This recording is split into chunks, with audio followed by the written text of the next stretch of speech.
नमस्कार. मी प्राध्यापक हेमंत मंगळे चॅनलमध्ये आपणा सर्वांचे सहर्ष स्वागत करतो. 4 जूनला एक अत्यंत महत्त्वाचा असा GR हा प्रसिद्ध करण्यात आला. आपणा सर्वांना कल्पना आहे की 30 जूनला जे कर्मचारी सेवानिवृत्त होतात, रिटायर होतात, त्यांना 1 जुलैची काल्पनिक वाढ मंजूर करण्यात आली आणि त्या पद्धतीने सर्वांच्या दुरुस्त्या झाल्या, अरियरसुद्धा मिळाले. परंतु 31 डिसेंबरला जे कर्मचारी सेवानिवृत्त होतात त्यांच्या बाबतीत मात्र अजूनपर्यंत GR निघाला नव्हता. परंतु आता 31 डिसेंबरला सेवानिवृत्त होणाऱ्या कर्मचाऱ्यांकरता सुद्धा 4 जून 2026ला GR प्रसिद्ध करण्यात आला आहे आणि त्याचं सविस्तर विवेचन करण्याच्या दृष्टिकोनातूनच आजचा हा व्हिडिओ आपण तयार करीत आहोत. तेव्हा सर्वांना विनंती की हेमंत मंगळे हे चॅनल आपण सर्वांनी सबस्क्राईब करावं, लाईक करावं, शेअर करावं आणि हाईप करावं.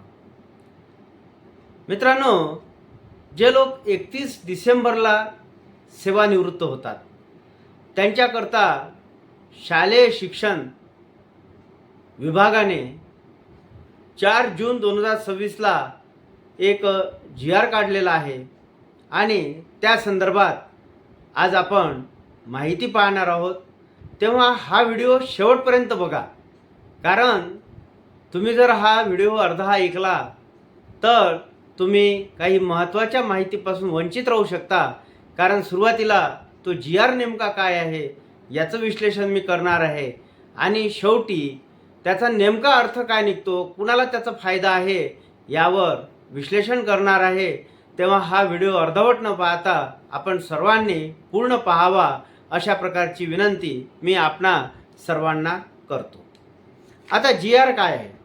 दिनांक 31 डिसेंबर रोजी सेवानिवृत्त झालेल्या किंवा होणाऱ्या कर्मचाऱ्यांना लगतच्या 1 जानेवारी रोजीची काल्पनिक वेतनवाढ विचारात घेऊन सेवानिवृत्ती वेतन निश्चित करण्याबाबत महाराष्ट्र शासन, शालेय शिक्षण व क्रीडा विभाग, शासन निर्णय क्रमांक वेतन 12/19 प्रकरण क्रमांक 172 TNT 3 मादाम कामा रोड, हुतात्मा राजगुरू चौक, मंत्रालय विस्तार भवन, मुंबई, दिनांक 4 जून 2026. आता संदर्भ जे घेण्यात आलेले आहेत वेगवेगळ्या GRचे, तर पहिला जो संदर्भ आहे तो आहे शासन निर्णय वित्त विभाग क्रमांक वेतन 2023 प्रकरण क्रमांक 13 सेवा 3 दिनांक 19/12/2025. त्यानंतर दुसरा संदर्भ आहे शासन परिपत्रक शालेय शिक्षण विभाग क्रमांक न्यायालयीन प्रकरण 28-23 प्रकरण क्रमांक 43 TNT 3 दिनांक 7/7/2023. आणि तिसरा संदर्भ आहे शासन परिपत्रक वित्त विभाग क्रमांक वेतन 2023 प्रकरण क्रमांक 13 सेवा 3 दिनांक 28/6/2023. तर 2 शासन परिपत्रक आहेत 2023चे आणि एक शासन निर्णय आहे 2025चा. तर अशा प्रकारचे संदर्भ या संदर्भात घेण्यात आलेले आहेत. हा जो शासन निर्णय आहे म्हणजे GR आहे याची प्रस्तावना अशी आहे. उपरोक्त संदर्भ क्रमांक 1च्या शासन निर्णयान्वये दिनांक 31 डिसेंबर रोजी सेवानिवृत्त झालेल्या किंवा होणाऱ्या कर्मचाऱ्यांना लगतच्या 1 जानेवारी रोजीची काल्पनिक वेतनवाढ विचारात घेऊन सेवानिवृत्ती वेतन निश्चित करण्याबाबत मार्गदर्शक सूचना देण्यात आलेल्या आहेत. सदर सूचना खाजगी अनुदानित शाळांमधील शिक्षक व शिक्षकेतर कर्मचाऱ्यांसाठी क्षेत्रीय कार्यालयांच्या निदर्शनास आणण्याची बाब शासनाच्या विचाराधीन होती.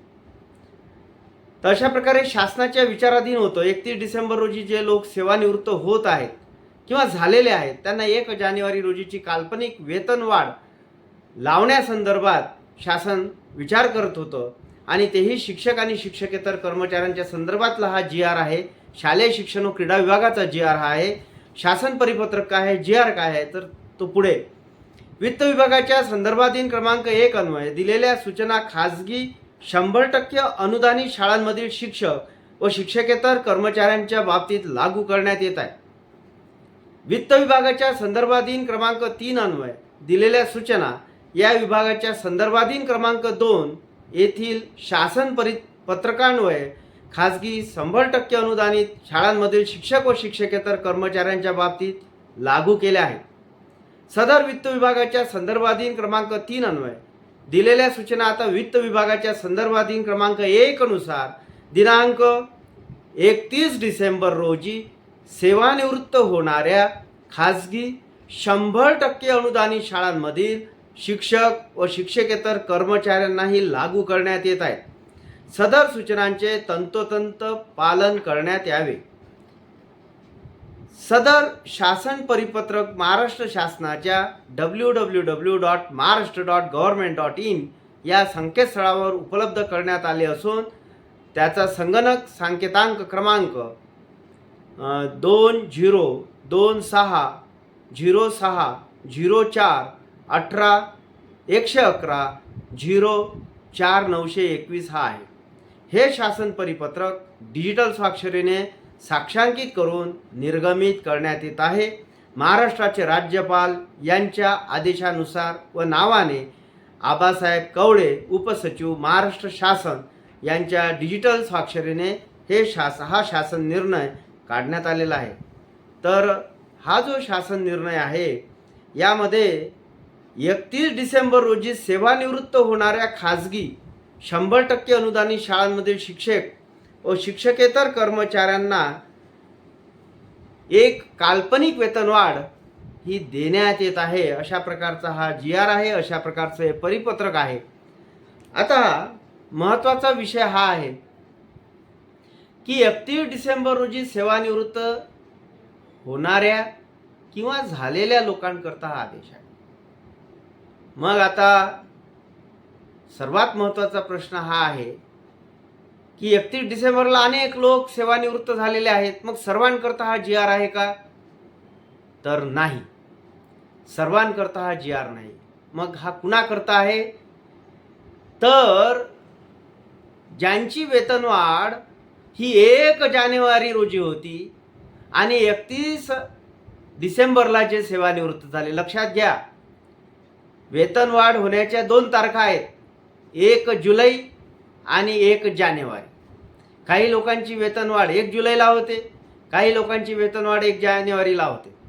ज्यांची 1 जुलैला वेतनवाढ होते ते 30 जूनला जर रिटायर झाले, सेवानिवृत्त झाले, तर त्यांना एक काल्पनिक वेतनवाढ देण्यात येते सेवानिवृत्ती. हे लक्षात घ्या. आता हा जो जी आर आहे, ज्या लोकांना 1 जानेवारीला वेतनवाढ लागू होत होती आणि जे 31 डिसेंबरला रिटायर होत होते, सेवानिवृत्त होत होते, म्हणजेच त्यांची 1 जानेवारीला पुन्हा एक वेतनवाढ होती, परंतु 31 डिसेंबरला ते सेवानिवृत्त झाल्यामुळे त्यांना 1 जानेवारीची वेतनवाढ लागू झाली नाही. असे जे लोक आहेत, अशा लोकांकरता हा जी आर आहे की ज्यांना 1 जानेवारीला वेतनवाढ लागू होणार होती, परंतु ती न झाल्यामुळे एक काल्पनिक वेतनवाढ ही त्यांना अदा होणार आहे. म्हणजेच 31 डिसेंबरला एखादा व्यक्ती जर 1 जुलै रोजी त्यांनी वेतनवाढ घेतलेली असेल आणि तो व्यक्ती जर 31 डिसेंबरला रिटायर होतो आहे, सेवानिवृत्त होतो आहे, तर त्याला मात्र ही वेतनवाढ लागू होणार नाही. ही बाब सर्वांनी लक्षात घ्यायची आहे. धन्यवाद.